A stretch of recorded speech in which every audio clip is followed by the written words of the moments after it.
Hello and welcome to online study best class. मैं हूं Amit Shukla. Art and culture को मैंने बोला था कि हम लोग क्वेश्चन वाइज करेंगे, सो बिना टाइम वेस्ट किए सीधे टॉपिक पे आ जाते हैं।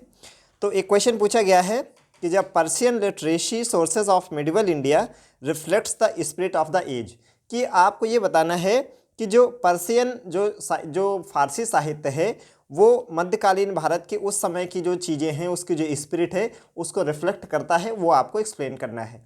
तो बहुत ही स्ट्रेट फॉरवर्ड क्वेश्चन है। आपको बस फैक्चुअल चीज़ें अगर आपको लर्न होंगी तब भी आप इसका आंसर बहुत अच्छे से लिख ले जाओगे। तो प्रीलिम्स में आपने देखा होगा कि हमें कुछ बुक्स लर्न करनी पड़ती हैं, राइट, और वो बुक्स किसके बारे में है, इस टाइप से क्वेश्चन आता है। बस आपको वही कोई 6-7 ऐसे आपको कुछ फॉरेनर्स जो होंगे उन्होंने जो फ़ारसी भाषा में कुछ बुक्स लिखी हैं और उसमें उन्होंने जो कुछ अपने रिकॉर्ड्स दिए हैं, और इंडियन जो हैं उन्होंने फ़ारसी भाषा में कुछ लिखा है या ट्रांसलेट किया है, वो ये आपको बता देना है और बाद में कंक्लूड कर देना है कि इससे ये साबित हो जाता है कि जो फ़ारसी साहित्य है वो भारत के उस तत्कालीन भारत को समझने में या उस समय की स्पिरिट को समझने में बहुत ज़्यादा हेल्प करता है। तो हम समझते हैं कि इसका आंसर होना कैसे चाहिए, राइट। तो पहले तो आपको ये इसमें एक आपको ये चीज़ दिखानी होगी कि जो मिडवल इंडिया है उसमें कौन सा हमें काल ऐसा लेना है जहाँ पे फारसी साहित्य का भी योगदान है। तो आप देखोगे कि the time period which is congruous to medieval India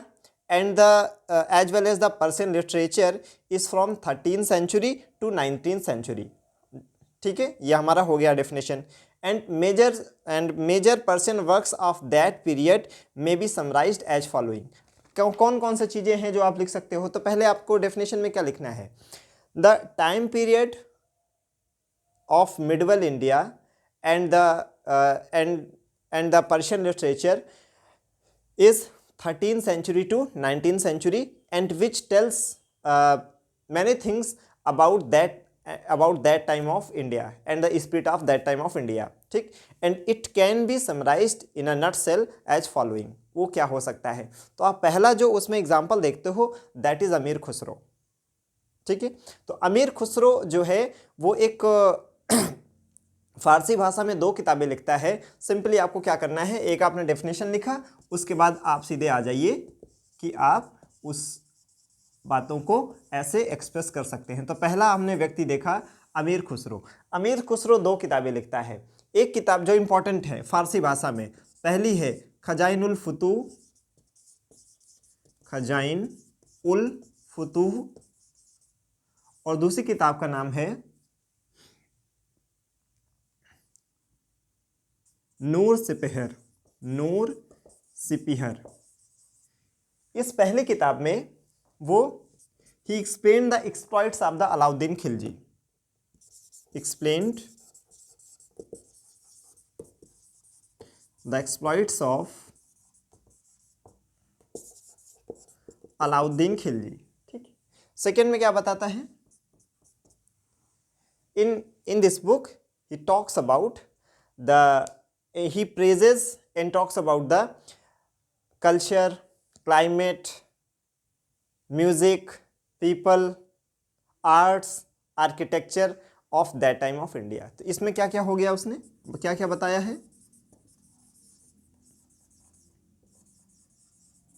culture के बारे में बताया है, क्लाइमेट के बारे में बताया है, म्यूजिक के बारे में बताया है, आर्ट्स के बारे में बताया है, पीपल के बारे में, जो इंडियन पीपल उनके बारे में बताया है। तो हमने एक सोर्स क्या देख लिया कि अगर आपको अलाउद्दीन खिलजी का यहाँ पे शासनकाल कैसा था उसके बारे में जानना है तो खजाइनुल फुतूह एक सोर्स है, और नूर सिपहर जो है वो किसके बारे में बताता है कि जिसमें वो भारत की जलवायु है, संस्कृति है, म्यूजिक है, आर्ट्स हैं, पीपल हैं, उनके बारे में वो प्रेज करता है। तो एक हमने एग्जाम्पल देख लिया। ये बहुत स्ट्रेट फॉरवर्ड क्वेश्चन है, तो इसमें आपको बहुत ज़्यादा इधर उधर घुमाना नहीं है, टू द पॉइंट बताना है।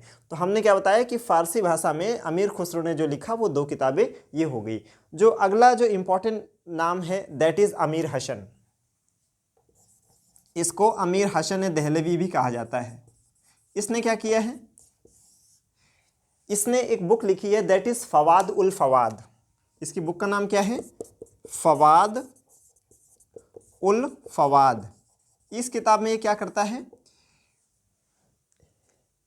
ही एक्सप्लेन्ड द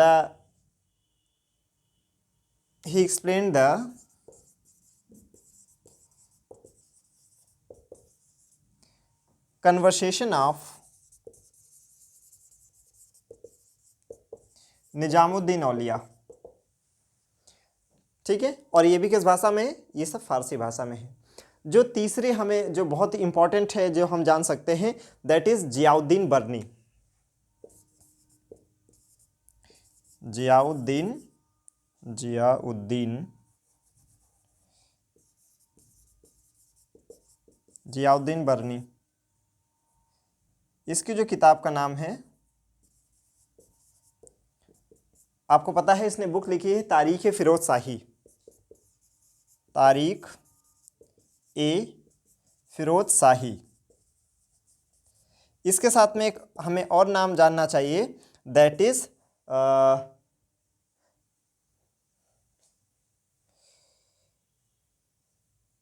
मिनहाज उस सिराज।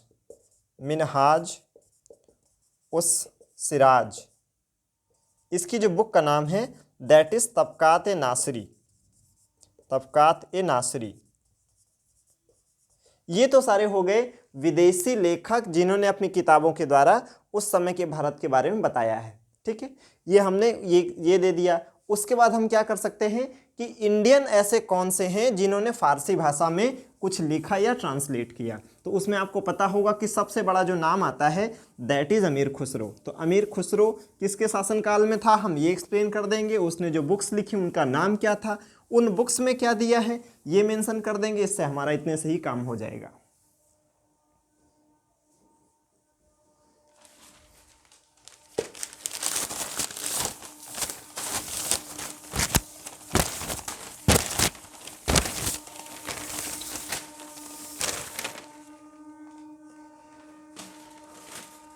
तो उसके बाद हम लोग आ जाते हैं, ये तो सारे थे फॉरेनर्स जिन्होंने फारसी भाषा में लिखा इंडिया के बारे में। अब हम आ जाते हैं जो इंडियन है ना, उन्होंने जो फारसी भाषा में लिखा।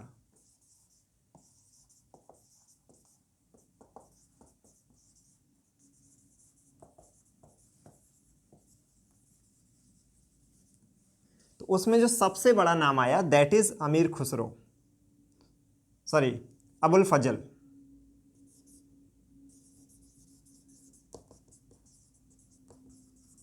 तो अबुल फजल का आप जानते हैं ये किसके समय में है। ठीक है, तो अबुल फजल जो है वो अकबर के समय में है, और वो दो बातें, उसकी दो किताबें बहुत इंपॉर्टेंट हैं। पहली है अकबरनामा, जिसमें वो क्या करता है, हिस्ट्री ऑफ अकबर, अकबर का इतिहास है। और ये सब किस में है, फारसी भाषा में है। बार बार हमें बताने की ज़रूरत नहीं है। तो पहले कौन सी हो गई, अकबरनामा, और दूसरी जो उसकी बुक है दैट इज़ आइन ए अकबरी।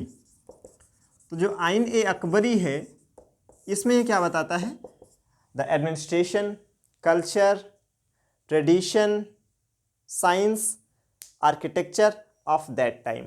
तो ये किसके बारे में है, basically administration, culture, science,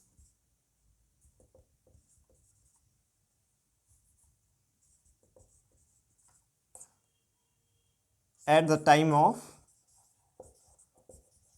Mughal. उसके अलावा जो एक बहुत इंपॉर्टेंट नाम है दैट इज अब्दुल रहीम खान खाना। अब्दुल रहीम खान ए खाना, हमको पता है ना कि ये किसका बेटा है, ये जो बैरम खां की जो विधवा है, राइट, उसी का बेटा है अब्दुल रहीम खान खाना। और इसने क्या किया था, आपको याद होगा कि जो बाबर की जो आत्मकथा है बाबरनामा, वो एक तुर्की लैंग्वेज में लिखी गई है, टर्की लैंग्वेज में है, राइट। तो ये हम जानते हैं कि जो मुगल हैं उनकी जो एडमिनिस्ट्रेटिव लैंग्वेज है वो पर्शियन है, फारसी है। लेकिन जो बाबर है उसने जो बाबरनामा लिखी है, राइट, वो किस भाषा में लिखी है, वो टर्की लैंग्वेज में लिखी है। तो उसने सिंपली क्या किया है, बाबरनामा को फारसी में ट्रांसलेट किया है, जिससे हमें बाबर के बारे में, उसके एडमिनिस्ट्रेशन के बारे में पता चलता है। तो इसने क्या किया, translated Baburnama from Turkish language to Persian language.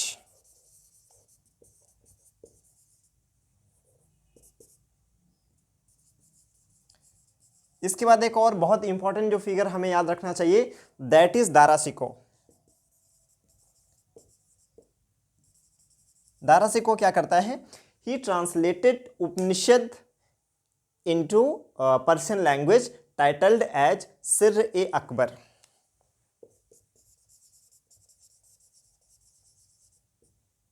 Translated Upanishad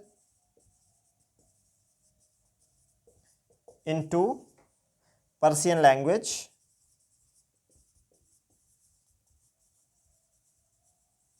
titled as सिर ए अकबर, सिर ए अकबर।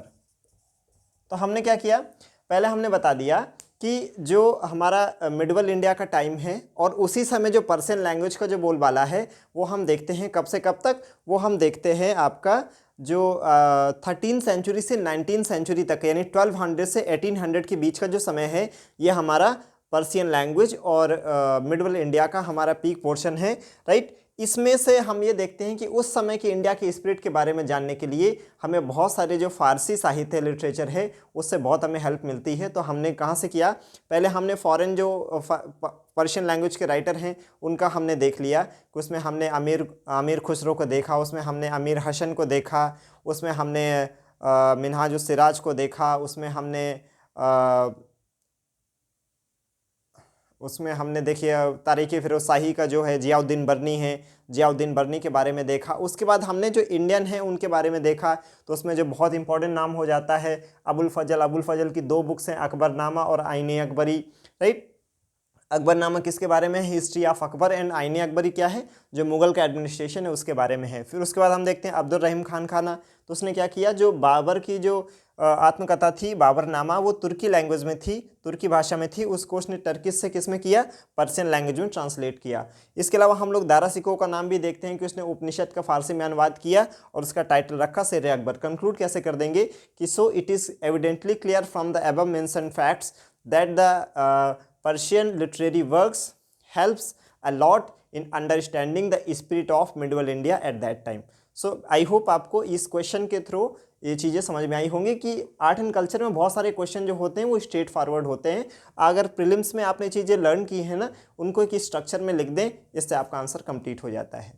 आई होप आपको ये वीडियो पसंद आया होगा, हेल्प भी किया होगा, समझ आए तो लाइक करें, शेयर करें, सब्सक्राइब करें। Thank you so much.